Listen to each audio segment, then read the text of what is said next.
वो analytical method से आते हैं। एनालिटिकल मेथड ज्यादातर हम क्या करेंगे, फिजिक्स में यूज करेंगे।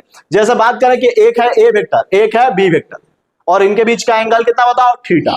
तो इनका जो रिजल्टेंट होता है ना, वो दोनों के बीचों बीच से पास करता है। कहां से पास करेगा रिजल्टेंट, बीच से पास करेगा।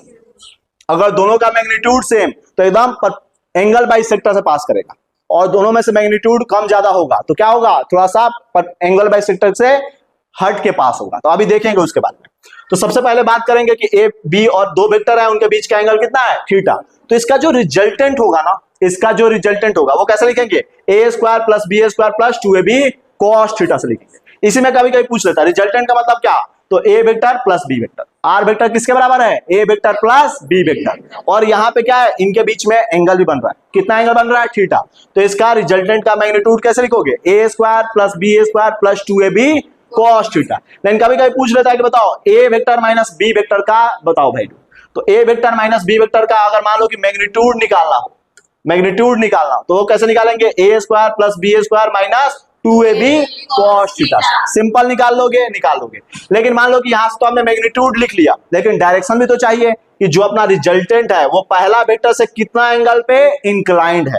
तो कितना एंगल पे बताओ, टेन अल्फा बराबर b sine theta divided by a plus b cos theta, a plus b cos theta. ये ध्यान रखना है, जेईई मेंस ने इससे क्वेश्चन पूछ लिया था 2024 में, ठीक है, डायरेक्ट क्वेश्चन आ गया था।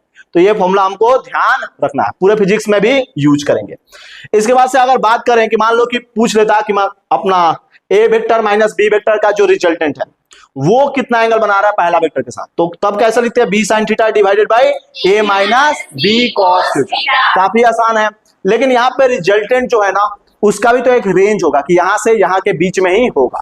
तो जो रिजल्टेंट होता है वो हमेशा क्या होता है, A vector minus B vector के मॉड से लेके कहां तक, ए वेक्टर प्लस बी वेक्टर के मॉड तक लाई करता है। इसके बाहर जा सकता है क्या, इससे कम नहीं हो सकता है और इससे ज्यादा नहीं हो सकता है। ये हमें ध्यान रखना है। इसी में एक की पॉइंट आता है, ये भी हम क्या करेंगे, काफी यूज करेंगे। और इससे आया हुआ है जेईई मेंस में क्वेश्चन, क्या है कि अगर ए वेक्टर और बी वेक्टर का मैग्नीट्यूड क्या हो जाए, सेम हो जाए। तो मैग्नीट्यूड अगर सेम हो गया, किसके बराबर हो गया, ए के बराबर। तो वहां पे जो रिजल्टेंट का वैल्यू होता है वो किसके बराबर, 2r cos थीटा बाई 2। लेकिन इसी में अगर मान ले पूछ लिया क्वेश्चन में कि ए वेक्टर माइनस बी वेक्टर का बताओ भाई, उसका मॉड का वैल्यू बताओ, तो अब कैसे निकालोगे बताओ, 2r sin थीटा बाई 2। अगर हमें निकालना होगा डिफरेंस का मॉड निकालना होगा, तब क्या करोगे, 2r sin थीटा बाई 2, और सम का मॉड निकालना है यानी मैग्नीट्यूड निकालना, तो 2r cos theta by 2। Simple है, ध्यान रखना इसको, ये काफी इंपोर्टेंट रिजल्ट है। इसी में एक और रिजल्ट होता है वो भी बताता हूं। जैसे